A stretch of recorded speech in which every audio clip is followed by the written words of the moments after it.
ya sama kita berdua, sama aku Putri Andriana dan aku Ayu Rahmawati. tentunya di program kesayangan kita, apalagi kalau bukan item Informasi ke teman-teman milenial. hanya di Mata Milenial Indonesia TV. Matanya Indonesia.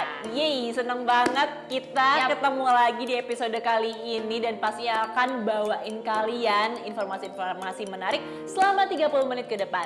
Eits, tapi tahan dulu ya teman-teman milenial, sebelum kita mulai harus tetap melaksanakan protokol kesehatan. Betul banget. Kurang Tetap masker nih ya harus kita ya. Menggunakan masker dan juga pastinya jaga jarak ya. Iya dong. Kalau misalnya teman milenial yang belum vaksin, langsung vaksin sekarang ya. Udah banyak banget bisa daftar di mana aja dan juga kapan aja. Betul banget. Nah, Put, ini kalau misalkan ngomongin masalah pandemi juga kan udah banyak event-event yang dipospon, ditunda penyelenggaraan. Salah satunya adalah Olimpiade Tokyo. Iya, Olimpiade Tokyo itu kan harusnya tahun lalu, tapi jadi baru 2021 nih digelarnya karena pandemi COVID-19 itu. Dan yang bikin aku surprise adalah atlet-atlet kita di Paralimpiade. Ini prestasinya keren-keren banget.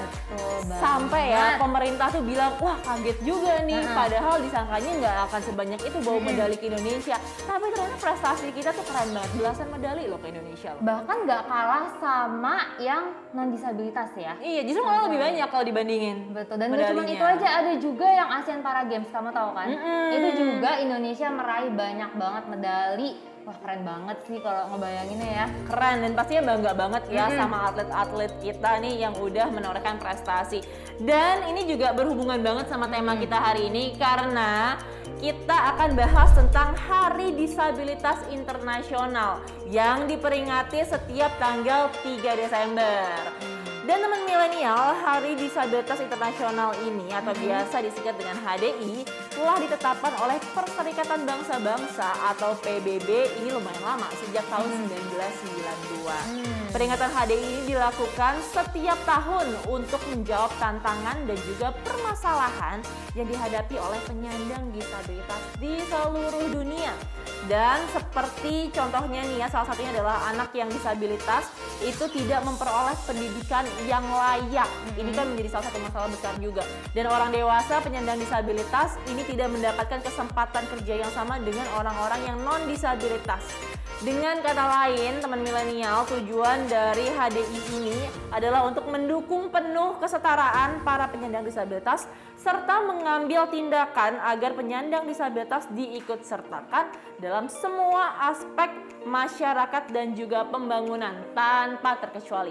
Nah, setuju banget. Nah, makanya ini buat teman-teman juga perlu tahu ya, jenis-jenis dari disabilitas itu sendiri.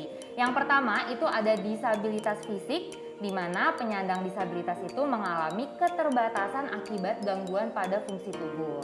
Cacat itu dapat muncul sejak lahir atau akibat kecelakaan, penyakit, atau efek samping dari pengobatan medis. Beberapa jenisnya antara lain itu dalam bentuk lumpuh, kehilangan anggota tubuh akibat amputasi ya, dan juga ada cerebral palsy atau lumpuh otak.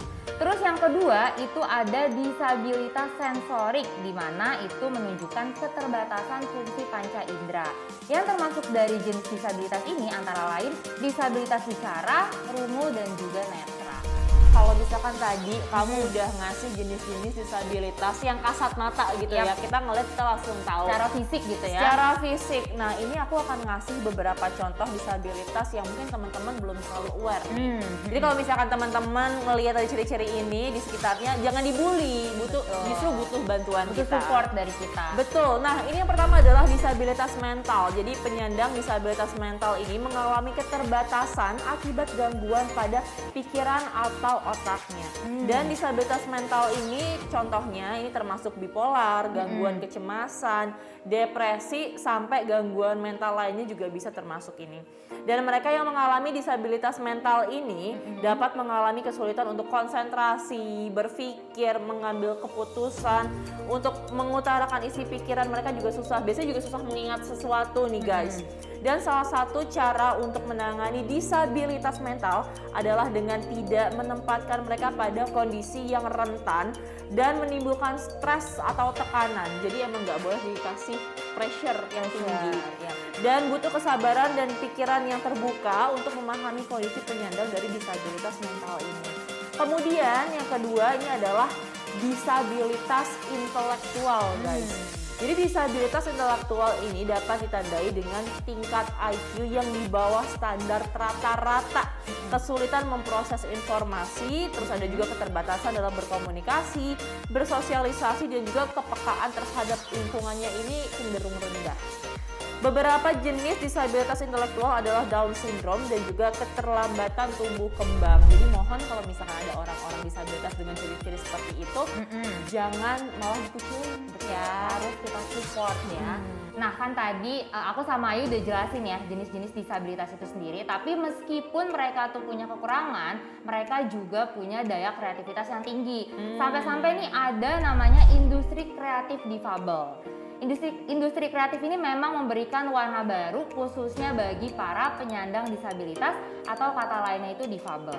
Biasanya kan penyandang difabel ini dipandang sebelah mata ya, karena kekurangan yang dimilikinya sehingga tidak banyak kesempatan untuk karyawan disabilitas. Namun, di tengah stigma mayoritas masyarakat tentang penyandang disabilitas, ternyata banyak juga para pemilik usaha yang tindakannya itu justru sangat menginspirasi terkait pengembangan kaum difabel. Nih salah satunya yang pertama itu ada Rumah Kerajinan Precious One yang merupakan industri kreatif pria yang memproduksi kerajinan tangan sejak tahun 2004. Didirikan oleh Ratnawati dan juga rekannya di Jakarta yang berhasil menciptakan lapangan kerja untuk para kaum difabel. Didorong oleh keprihatinan Ratnawati terhadap minimnya kesempatan bekerja bagi kaum difabel, serta didukung oleh keahlian membuat jepit rambut, itu mendorongnya untuk mendirikan rumah produksi aneka kerajinan tangan bersama rekan difabelnya. Industri ramah difabel ini memiliki tagline "Bangga Pakai Karya Disabilitas". Nah, dari tagline tersebut, Precious One ini menyampaikan bahwa kaum difabel tetap dapat menciptakan barang berkualitas meskipun memiliki keterbatasan. Nah, contohnya tuh ada berbagai produk yang dihasilkan ya, seperti masker, kotak tisu, boneka, sarung bantal, dan juga benda kria lainnya. Lucu-lucu banget ya Keren koleksi-koleksinya. Jadi nanti kalau misalkan teman milenial tertarik bisa nih langsung dibeli sekaligus membantu juga rekan-rekan kita yang penyandang disabilitas. Betul banget. Selanjutnya nggak cuma tadi informasi dari Putri aja, ada juga yang namanya Wistara Batik. Untuk para pecinta batik, ayo kita merapat yuk karena Wistara Batik ini didirikan oleh Aryo Setiawan di tahun 2010 di Surabaya. Dan ini tercipta karena sebuah panggilan jiwa. Nah ini Aryo nih awalnya memotivasi dirinya dan juga membuat konsep sociopreneur dengan memberdayakan penyandang tunarungu. Aryo ini mulai usaha batik Wistara dengan 3 orang pegawai lainnya yang mereka semua merupakan penyandang disabilitas. Awalnya tuh ya teman milenial, Aryo itu cuma mengajarkan konveksi batik aja. Tapi seiring berjalannya waktu, bisnisnya semakin besar, semakin berkembang, akhirnya memproduksi sendiri batik mulai dari pengembangan batik sampai pemasarannya juga udah dikelola sama Aryo. Dan gak cuma diminati oleh konsumen dalam negeri aja, pakaian batik karya penyandang disabilitas ini telah memasuki pasar ekspor, jadi udah ke luar negeri. Keren banget ya. Tapi masih ada lagi nih yang gak kalah keren industri lainnya, yaitu perajin anyaman bambu Kediri. Di mana di balik industri ini ada seseorang pengusaha yang bernama Gunawan di Kediri, Jawa Timur yang memberdayakan kaum difabel. Bisnis kerajinan bambu ini tuh dimulai pada tahun 2019. Karyanya tuh berupa peralatan rumah tangga seperti toples kue hingga hiasan berupa lampion yang diminati pasar lokal maupun lintas pulau. Nah, nanti di sana para penyandang disabilitas yang dibantunya itu akan menjadi perajin anyaman bambu yang tidak hanya berasal dari Kediri, akan tetapi justru lebih banyak yang berasal dari luar daerah Kediri. Para penyandang disabilitas di sini juga memiliki keuletan, kesabaran, dan kreativitas hingga menghasilkan kerajinan yang punya nilai jual yang tinggi. Bahkan ya, pelanggannya itu tidak hanya konsumen rumahan, melainkan juga ada kafe sampai ke hotel berbintang. Jadi kayak supplier gitu kali ya. Berarti produksinya tuh nggak sedikit mas kita. Iya, pasti udah besar nih kalau misalkan supply ke hotel-hotel atau ke kafe-kafe gede ya. Dan selanjutnya teman milenial yang nggak kalah serunya kalau tadi kita udah jalan-jalan ke daerah Jawa Timur untuk melihat kreativitas dari penyandang disabilitas, ini ada yang di Jakarta nih. Jadi ada yang namanya Sunyi House of Coffee and Hop. Ada yang udah pernah kesini teman milenial? Nah kalau aku pernah denger sih. Nah iya, ini salah satu sahabat aku juga sering banget kesini. Dan Sunyi House of Coffee and Hop ini adalah sebuah kafe yang letaknya ada di Cilandak, Jakarta Selatan. Konsep dasar dari cafe shop ini merupakan rumah yang ramah difabel dan juga ditujukan untuk merangkul dan memberi kesempatan untuk teman-teman disabilitas supaya bisa bekerja dengan baik. Suasananya juga tenang banget, nggak banyak orang yang berbicara di sini. Bahkan karyawan kedai juga nggak berbicara guys, namun mereka menggunakan bahasa isyarat untuk bisa berkomunikasi. Bagian depan dari Sunyi House ini disediakan guiding block atau lantai yang digunakan untuk memberikan kemudahan pada pejalan kaki dengan kebutuhan khusus. Bahkan di dalam kafe juga ada tulisan dengan huruf braille atau sistem tulisan sentul. Jadi semua menu yang ada di sini itu diracik langsung oleh para penyandang disabilitas dan untuk memesan makanan dan minuman pengunjung harus menggunakan bahasa isyarat. Jadi karena sahabat aku sering kesini, buat mereka ini bisa sambil belajar juga bahasa isyarat dasar untuk kayak mau mesen apa atau kayak berkomunikasi mau manggil pelayan di sana. Jadi menurut aku sekaligus kita bisa mendalami juga bahasa isyarat ini kalau datang ke kafe ini. Tapi aku penasaran deh, kalau misalnya emang kita datang ke sana nih, tapi kita misalnya sama teman gitu, ngobrol boleh? Boleh. Oh, cuma boleh. untuk memesannya kita harus menggunakan bahasa isyarat gitu ya? Bener, dan memang sunyi unik karena tadi kan para penyandang disabilitas itu. Iya, betul. Keren. Nah, tapi ini masih ada lagi yang nggak kalah keren, namanya tuh Disable Enterprise, di mana di balik industri kreatif ini ada seorang perempuan inspiratif dan juga penyandang tuli yang bernama Angki Yudhistia. Ia menjadi salah satu staf khusus dan juru bicara dari Presiden Joko Widodo di bidang sosial. Tapi kemudian Angki mendirikan sebuah perusahaan yang bernama Disable Enterprise yang merupakan social enterprise yang berdiri sejak tahun 2011 dan memiliki misi untuk memberdayakan disabilitas Indonesia secara ekonomi di dunia tenaga kerja.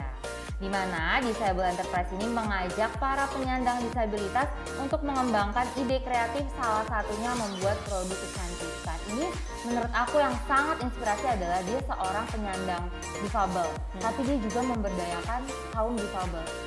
Keren sih emang. Angki ini sebenarnya adalah senior aku di Abang None, tapi lumayan jauh angkatannya dan beda wilayah juga. Cuma aku bisa lihat sebenarnya dari dulu pun dia tuh niat atau usahanya untuk berkarya, terus untuk menjadikan penyandang disabel ini bisa sama menumpaskan kesenjangan antara non disabel dan juga disabel, itu udah keren dan udah kuat banget dari dulu. Salut sih buat non Angki ini aku biasanya. Dipanggil non Angki ya biasanya kayak Abnon gitu kan, jadi kayak ya Bang Non gitu lah. Berarti memang sudah inspiratif sih dari dulu ya. Nah itu dia teman milenial, pokoknya kita berharap juga ya segmen kali ini bisa memberikan inspirasi juga. Siapa tahu ada teman milenial yang penyandang disabilitas atau mungkin punya teman atau kerabat dekat yang disabilitas juga. Itu sebenarnya bukan halangan untuk bisa terus berkarya ya. Setuju banget. Nah nanti kita di segmen selanjutnya masih akan ngobrolin banyak banget hal tentang Hari Disabilitas Internasional. Jadi pastiin tetap sama kita terus ya, pastinya cuma di Items Informasi ke teman-teman milenial.